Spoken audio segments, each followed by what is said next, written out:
Hi, I'm Larry Puckett, the DCC Guy. Today on the DCC Guy, I want to give you an overview of basic DCC systems. And I'm not going to get into the details of each particular system in this video. Instead, I just want to show you an overview of several types of DCC systems made by different manufacturers and what their basic design is. And then in future episodes, we'll go over each individual system and I'll talk about the different capacities and capabilities of each one of these. So for now though, let's just see what you can get out there in the market and what it gives you as far as capabilities to operate trains on a model railroad. So let me go ahead and start pulling some things out and we'll get started.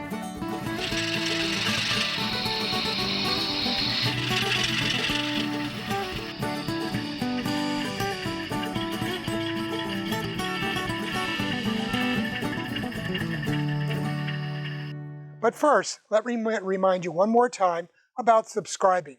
So go ahead, hit that subscribe button and get me over 1,000. Thanks a lot now. Okay, let's go ahead and get started with a look at the North Coast Engineering Power Cab system. Now this is a very popular unit for beginners. It has, controls for all of your function right here built in. It has direction control, momentum, and you can also control the speed. Instead of using a standard knob, they use this thumb wheel design so that you basically use your thumb to increase or decrease speed. In addition to that, they have an increase and a decrease push button on each side of the thumb wheel and an increase fast and a decrease fast button here. So depending on which you like, you have the option of using the push buttons or the thumb wheel approach for controlling speed. And then they have dedicated buttons for the whistle, horn, the bell, the headlight, and various other functions that I'll get into when we talk about this particular system. You can see it's got the programming capability down here, various other functions that allow you to make quick changes. The power supply that comes with it is this plug-in called a wall wart design, and it's rated at 13.8 volts and 1.4 amps. So you start out with only about 1.4 amps, but for most beginners that's probably adequate. In the manual they tell you that you can go up to 3 amps, but you have to watch the heating because on this system, these are all the components, okay? You do not have a separate command station and booster. It's all built in to this throttle here, okay? So for that reason, all of the power to the layout and the DCC signal goes out through the cable and to this device here, which is a plug-in panel, but also it serves as the distribution point hub for your power going out to the layout and to programming tracks. And you basically plug in your power here, okay? So for that reason, all of the power for the system is being generated inside of this enclosed case. There's no vents or anything here, so you have to watch when when you're running a lot of locomotives because it might tend to heat up, and so that's probably one reason why I think they came out with the 1.44 amp power supply, but tell you that you can go up to probably 3 amps. But again, I would watch that if you do try to use that larger power supply because heat generation might become an issue. Other than that, like I said, it's a fairly straightforward system. Uses the standard flat telephone cable type approach. It's got your 6-pin RS12 connector here that I showed you how to build in previous videos. And then you can also plug in an additional throttle here. And there's an expansion connection here on the back if you wanted to add another one of these on a small layout. I'll talk about this later. This is what's called an Auto SW. It is sold separately by them, and it allows you to have a dedicated programming track and mainline power outputs. which this does not come with. Basically, one of the limitations is you can either run trains or you can program locomotive decoders, but you can't do both at the same time. And of course, you can't do that even if you've got the auto SW because it's still putting out one signal. One of the neat features about this throttle is it's identical to their ProCab throttle, and you can actually use this with a ProCab. So it's not obsolete if you upgrade to a ProCab system later on. If you're happy with, the NCE system, then you can use this as part of a larger system running the ProCab. I want to also point out that you can add boosters onto this, and I'll get into that in more detail in a follow-up video on this particular system. Okay, another popular starter set from Digitrax is the Zephyr family of systems. This particular one was the original Zephyr that was produced a number of years ago, and they followed this up with the Zephyr Extra, which had additional functions on it, and now they have the Zephyr Express, which has a much larger display. This is an LCD type display here, and then you've got all the push buttons. It has this interesting throttle here for controlling speed, and then you have a brake mechanism. You can go forward, reverse, direction, and then brake is in the center to bring it to a halt.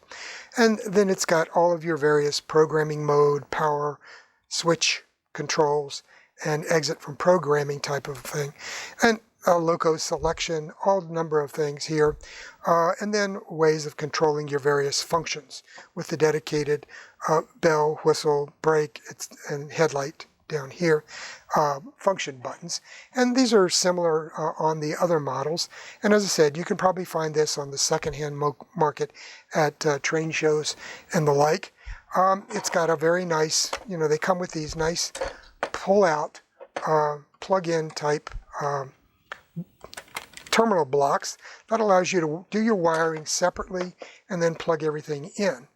And it's nicely marked on the back. You can see there is a dedicated programming track here on the back, and so you can program separately from the rail power outlet. So it's a very nice feature. The other thing about this this group of systems is that they came with this 15 volt, 3 amp power supply. So you're getting 3 amps of power right off the bat with this particular system. So you can do a lot more with it. Another feature that it has here on the back is a LocoNet, set of LocoNet ports. So you can use that for expansion to go out to other components on the system to add plug-in ports around your layout. So it's a very nice system out there. Unfortunately, this one, like I said, is not available. I'm going to show it to you anyway because, the Zephyr Express is very similar. So I suggest take a look at this one when you're looking at different types of DCC systems to invest in. I want to also point out all of these companies typically have the manuals for their systems available for download on their websites. So please, if you're thinking about getting into DCC and purchasing a system, download the manuals and read them first. That'll give you a very good feeling for all the capabilities and what it can do for you, because they are very different. Okay, now let's take a look at a slightly more advanced type of system, the MRC Prodigy Advance. Now, those of you in the UK and Europe probably recognize this as the Gauge Master Prodigy Advance with a brown plastic shell here, but they're all the same thing. They're just sold under a marketing agreement, as I understand it, by Gauge Master and produced by MRC for them. So there's a whole series of these Prodigies. There's the Prodigy Advance Squared, and the like. All of them use this basic design to a certain degree, the throttle and the command station. One of the neat things about this command station here is it has a fan in here to help keep the booster and other components cooled off. Okay, so this is your command station and booster combination right here. You got a power switch, pilot, the whole 9 yards, and various cab selection switch mechanism. And then you've got your cab jack here with output to other plug-in panels on your layout. And the handheld is similar in some ways to the one from North Coast Engineering that I showed you in the power cab. And it has, though, a knob here for controlling power, and there are also direction controls, speed, step shift, all kinds of other little functions built in, and your basic keypad here for controlling your functions. Programming here, loco assignment, consist setup, all kinds of nice features built in, and a nice display screen here. So these are fairly similar types of systems. And I think you'll find that MRC is popular in both the US and it appears to be in the UK as well. It's supplied with this large power supply, which is a 18.5 volts and 65 volt amp. So you're looking at a pretty hefty package here. So you're in excess of 3 amps here. So it's a step up in the capabilities. They also offer other accessories, boosters, and the like, circuit breakers, the whole 9 yards. They have a complete set of accessories for use with their Prodigy system of DCC systems. As I showed you, I think, in the video on making cables, this particular one uses an 8-wire cable and an 8-pin RJ45 connector here. But it's made up the same way as I showed you before, just has a larger flat type of plastic jacketed cable here. Okay, so that's a little bit higher end and more expensive system with much more capabilities and more power capabilities and expansion than the ones that I just showed you. Lately, Digitrax has been replacing all of their systems, upgrading all of their components to newer capabilities, and these are the newest command stations, and they have a booster built into each one of these. The nice thing here, we've got the DCS 240. This is available as a separate unit only, whereas the DCS 210 comes as part of their Evo or Evolution starter set. And it comes, in the starter set version, it comes with a throttle like this and a plug-in panel. And in cases where you might get the wireless version of this, it comes with the transmitter-receiver component. As you can see, like many systems now, it has this plug-in removable terminal block, so you can do all your wiring and then plug it in. And, you know, nice feature here, a 5 amp dedicated plug-in power supply here. Or you can use a larger 8 amp power supply with this, but it has to be wired in directly. This particular type of system, you have a programming track output and a main track output, and you can run both at the same time, so you're not limited in that respect. Over here, we have the ability to select, you know, for different scales and also different modes, sleep, up, and run mode. There's also 3 LocoNet connectors here for connecting to the LocoNet itself and your throttles and other components. So it's a fairly nice feature in that respect.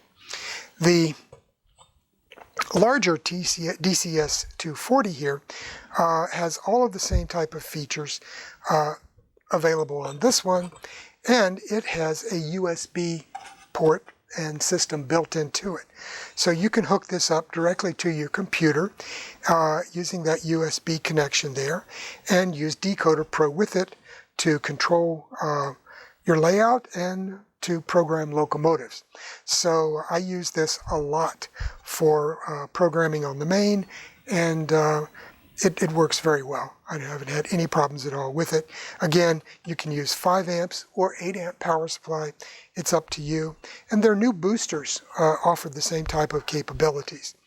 One other neat feature about these systems is you can update the firmware yourself. You can download the firmware, which is the software that controls the system, and you can download it into your computer and then use a program that they supply for free to send that new software, firmware, to the command station and update it so they can add new features in the future. And you can do that with your throttle. And that's one of the features that they're adding to all of their equipment now, is the ability for users to update the firmware. It used to be that for systems that it could be done, you'd have to send it back to the factory and they would have to do it there. But basically now you can do it all yourself, and it works fairly straightforward process. I've written articles about that in Model Railroader in the past on updating Digitrax systems and things to look out for when you're doing that, because you can't have multiple things plugged in at the same time. You have to basically isolate the components that you are updating, and it just gives you that capability to do it yourself. I'll talk about a lot of the other features on this in the future when I do the video on these systems in particular, and also get into a lot on the throttle, because this is their standard throttle design that's been in use for many years, over 20 years. It fits nicely in the hand. It's got two control knobs here for controlling two locos at the same time, and a lot of other features here built in that I've shown you on the other systems. A way of controlling all of your different functions, the dedicated ones for the bell, whistle, and coupler, various other things, the headlight here, and programming, direct programming button. So there's just a lot of things available here on the throttle that you have to get used to be honest with you, because it does have a lot of power in it. The other neat thing I love about this is it's got an on-off switch. So you can push this switch and the throttle will come on, tell you the voltage of the battery, and then it drops into idle mode. And then you can turn it back off again. So it's turning itself off. It'll also turn off after a certain number of minutes of inactivity. So this beats having to take the battery out every time that you are finished using the throttle. So that's it. There's a lot more out there on the market, both in the US and in Europe, and hopefully in the future I'll be able to get my hands on some new systems and give those a try as well. But right now, this is just an overview of the DCC systems that I have, and what's available to you with them. Well, I hope that gives you a better feeling of the types of DCC systems that are available in both the North American and European markets today, and also some idea of the types of power output that you can expect, somewhere between 1.5 to even 8 amps, and in I think a couple of cases there are 10 amp boosters available. So there's plenty out there on the market to get you started in starter sets. One thing to always look at though, when you're picking a system, is there a path to upgrade? Can you go from the starter set to a much higher power output set with capability to run a lot more locomotives and still be able to use the components that you bought with the starter set? Because a lot of these systems, that's the case, but some of them, it's not. So think about that, particularly when you're looking at buying or investing in, really, a DCC system, because these things will last you for decades.